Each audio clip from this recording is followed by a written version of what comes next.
No driver is safe from Carson Hocevar on the track. Denny Hamlin continues to cut into Tyler Reddick's point lead, and I read a couple of your hot takes from the NASCAR Cup Series season so far. You're listening to the Lap by Lap Show.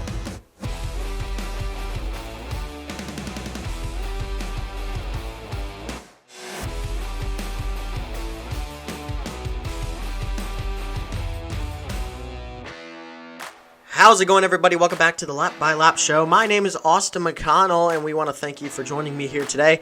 I know it's been another couple of weeks since I've done an episode, but I promise I'm trying to pump these out more often and quicker. Just looking for more ideas and stuff like that, so if you have any, please comment them down below. And obviously, it's just been crazy. Like I mentioned in the last episode, if you want to go back and listen to my reasoning there, I have more excuses for you there. But we're back on track today. We've got a great one for you today. We've got a couple hot takes. We'll compare Tyler Reddick and Denny Hamlin as we head into Pocono this weekend, and then we'll talk about Carson Hocevar just a little bit. But just make sure you're following on Twitter at amcconnell0423. That is AMCCONNELL0423. And also follow the Lap by Lap Show on Spotify and YouTube. Once again, comment down below if you guys have any ideas or anything you want to see, or maybe I can open up some comments for criticism and stuff like that, for whether it's a driver or me or anything else NASCAR related. So without further ado, let's go ahead and get right into it. We're going to start with two hot takes that I received from two guys, Nate and Jackson. We're going to go ahead and talk about them. If you guys didn't see it, it was on my Twitter. And I also had it on my Instagram as well, so I will put those in the description down below. But we're going to start with Nate's. Christopher Bell, after his wreck at Michigan, misses the rest of the season to heal up and comes back to win the title in 2027. Now, this was posted Monday morning when we did not know what Christopher Bell's status was. Ended up just being a fractured hand. We're very glad he's not missing the rest of the season because Christopher Bell has finally found his stride recently. He had a rough start to the season. A lot of the drivers at Joe Gibbs Racing did. But he looked good at Charlotte. He looked pretty good at Nashville. I mean, he was competing for the win. And he was most definitely going to compete for the win at Michigan. He probably had the best car out there on the track besides Tyler Reddick. But we'll talk about him in a second. So very glad he's not missing the rest of the season to heal up. But I want to focus on the win the title in 2027 part. I think he could win it this year. If he could find a way to make the chase and then just keep pounding those last 10 laps or 10 races of the season, I think there's a possibility he wins it this year. However, that's an even more hot take because it's going to be Denny or Tyler Reddick's year. That's just how it's shaping up to be. And if anyone was to spoil the party, it's going to be Ryan Blaney or Chase Elliott sitting in third or fourth. Who knows? Kyle Larson's in sixth, Ty Gibbs in fifth. Gibbs has had a phenomenal year, but I don't know. I don't know about Ty Gibbs yet. My prediction for him was correct this year. I think he wins a race, and he won at Bristol, so that's good for me.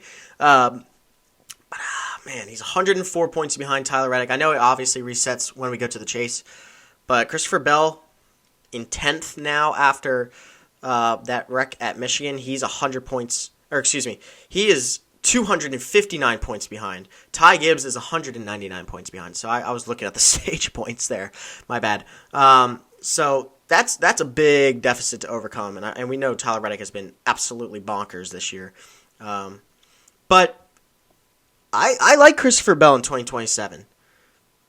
I like that a lot. I think if Denny or Tyler aren't in his way next year, I think he goes up head-to-head with the Fords and the Chevys, the Ryan Blaney's, the Chase Elliott's, the Kyle Larsons. I think it's a great pick, great take. But certainly glad he's not missing the rest of the season. And so the second one, this is why I did this one second. I wanted to kind of segue into the Carson Hocevar talks here. This one comes from Jackson. Carson Hocevar has potential. Yeah, he absolutely does. He definitely does. I think he has a great upside ahead of him. However, we saw this with Ross Chastain. When Ross Chastain came onto the scene and started racing for Trackhouse, he was this mad dog, went around, got way too aggressive with people at times, and Mr. Hendrick neutered him. Plain and simple. Mr. Hendrick sat him down and talked to him one day, and he wasn't the same since. They haven't done that to Carson Hocevar yet. Will they? I don't know. Maybe. I hope not. Everyone's going to say that, oh, you're just a podcaster and like you're not on the track racing with him and he's not the one ruining your day. Yeah, I get that. I'd be pissed if I was Tyler Reddick or Denny Hamlin or a Kyle Larson or Chris Buescher, whoever has been involved with Carson Hocevar or Bubba. We saw Bubba was pissed after Michigan with Carson. However, he's a damn good driver. He's a damn good driver, and he's putting the Spire team on his back. And both he and Daniel Suarez are in the top 10. In points. Not just a race or two. It's points. They are consistently running well. They both moved up a spot. Carson Hocevar was actually 9th, moved up to 7th after Michigan. Suarez moved up from 10th to 9th. And Suarez obviously won at Charlotte. Hocevar obviously won at Talladega. I know he ruffles some feathers, but Hocevar can be a real threat in the next few years. And he's got a 5-year extension he signed this year with Spire, I think it was. That's good for him.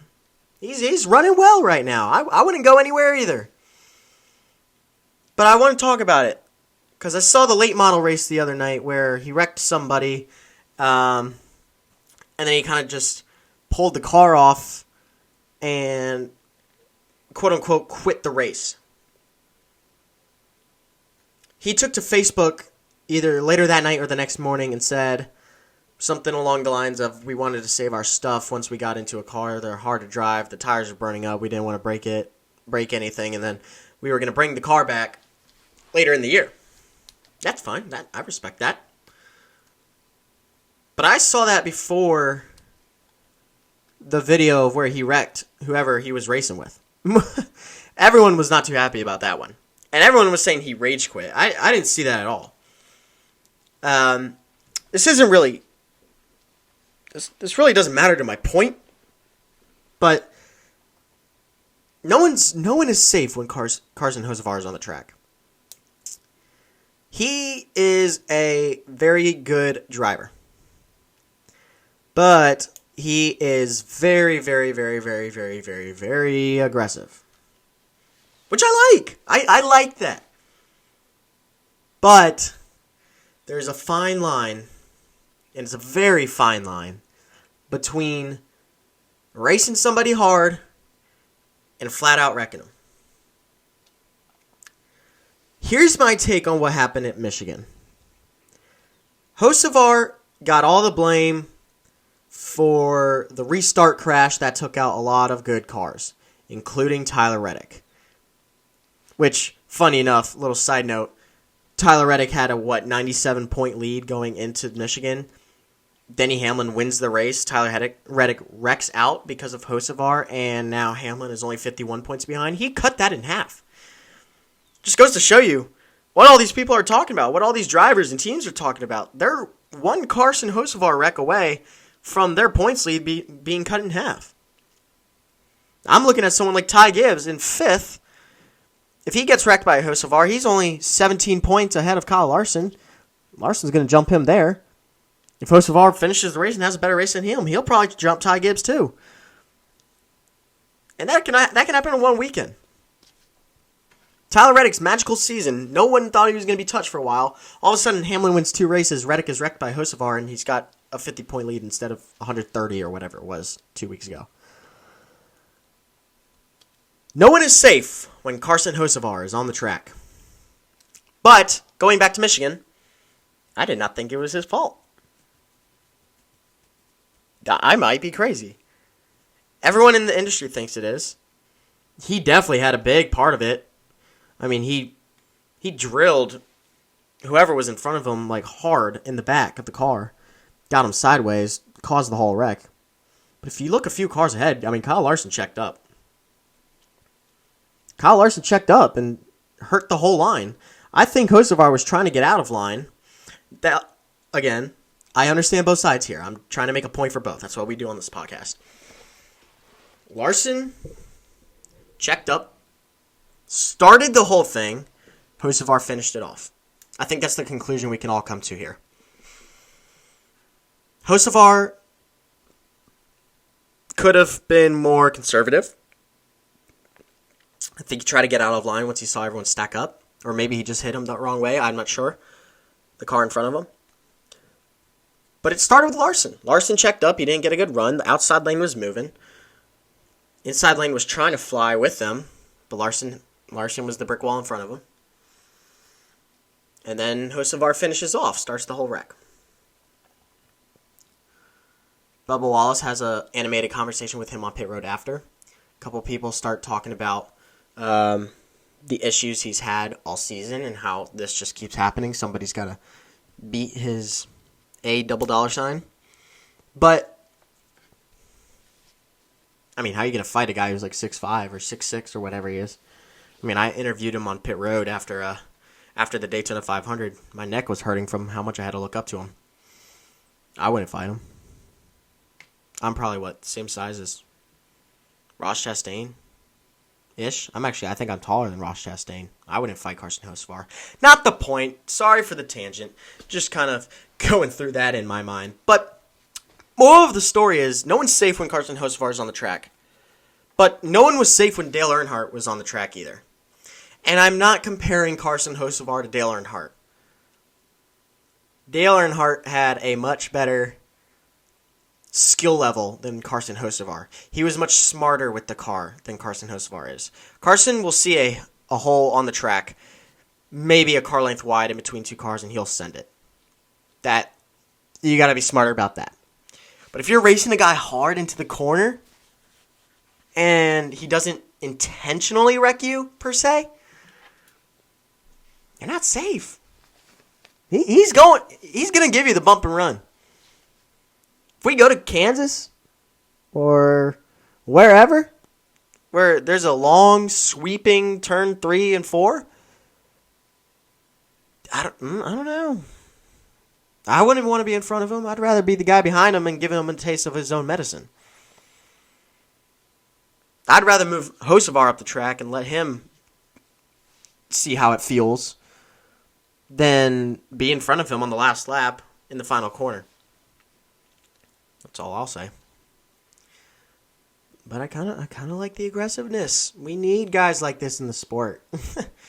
Not crazy crashing everybody. I know that. But we need these personalities. We need these aggressive drivers. We need these polarizing drivers that 50% of the people in NASCAR like them, 50% don't. Sparks debate, sparks curiosity in the sport. People want to be a part of it. They want to watch this guy. That's my thing. I like him. He's definitely got some things to clean up. A lot of things, actually.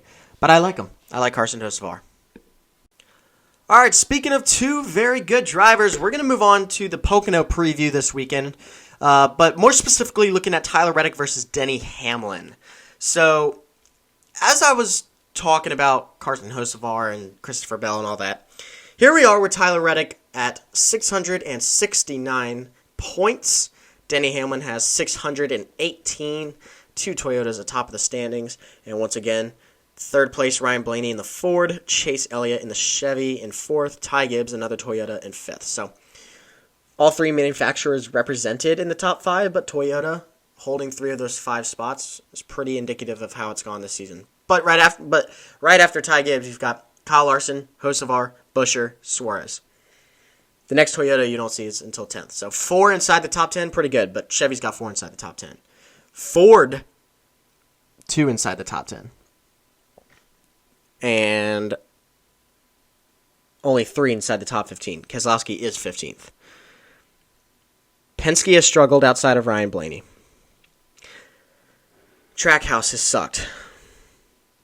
but SVG's in 14th. So it just, we're not here to talk about the whole standings. I'll do that next week. But we're over halfway through the season, and Tyler Reddick has been in first place the entire time. But the entire time he's been in first place, even when Denny would win, Tyler would be about 97 points ahead of him, 100 points ahead of him, no matter what happens. Because when Denny wins, Tyler Reddick finishes third. When Denny Hamlin has a good stage points day and finishes third, Reddick finishes fifth with 4 less stage points. But he maintains the gap. Tyler Reddick has 9 top 5s this year. Denny Hamlin has 8. And Tyler Reddick just has 2 more wins than Denny Hamlin. But we haven't seen Reddick win in a couple weeks. What was his last win? Kansas? Yeah. It's been over a month since we've seen Tyler Reddick win a race. And that's not his fault. He's putting the car up front. But Denny winning 3 of the last 4, it's pretty good. Well, one of them was the All-Star race, but it's momentum. And he was going to win the Coca-Cola 600 if NASCAR decides to throw the caution 2 seconds, 3 seconds later. Instead, Daniel Suarez had the advantage and held him off on the restarts. SVG obviously wins at Watkins Glen. Chase Elliott wins a thriller at Texas. But recently it's been the Denny Hamlin show. That's kind of what I expected. When we moved to the Chase format, I was like, all right, this is Denny Hamlin's year. All the Denny bros are always saying it every year. It's Denny's year. It's Denny's year. Trust, trust, trust. This is the first year I fully trust it. Even when Tyler Reddick got his 5th win a month and a half ago. I was like, I still believe it's Denny's year. I do. I really do. And I still do that. I'm standing on that. It's just looking a little bit better now because Denny Hamlin's now cut the lead to 50 instead of 97. I mean, Denny Hamlin has 796 laps led. Reddick only has 395. It's not like Reddick's dominating every race. He's winning. He's dominating the standings, which is better than laps led. But, I mean, again, hasn't won in a month and a half. I don't see him winning at Pocono. To be honest with you, let's compare the two. According to driveraverages.com, great website, by the way. I love this website. You can break it down by track averages, race wins, different drivers, whatever. I love it. Like Tyler Reddick results by year, results by car number. Such a niche stat, but I love that. Let's look at Pocono.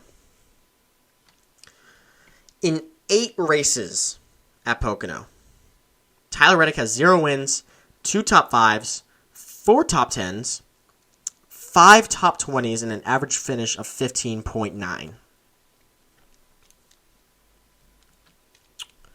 For Denny Hamlin, in his last 3 races, second, first, had a rough go in 22 and the second day of the back-to-back. Remember in 2021 in June, and then actually in 2020 as well, where they did the back-to-back Pocono races. They do a race on Saturday, then they like invert the field and do it on Sunday.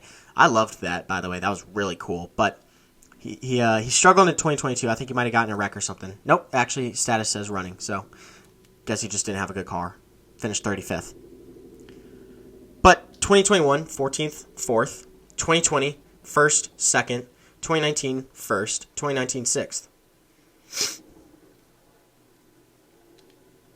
That's pretty good, if you ask me. I don't know. Let's take a look at his results by track and compare it. 7 wins. It's the most at the track. Granted, he's had 36 races. Tyler Reddick's only had 8. But 17 top 5s, 24 top 10s, 29 top 20s in those 36 races. Average finish of 11th. It's 4 spots better than Reddick.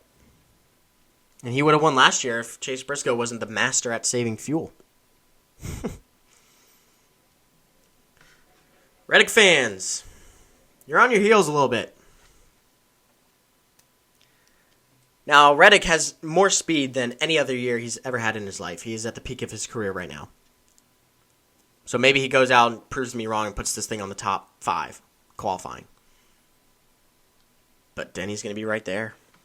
It's going to be close. I'm excited to watch it. I like Pocono. The tricky triangle. Here's another hot question for you. I've seen this debate on Twitter. Or X, excuse me.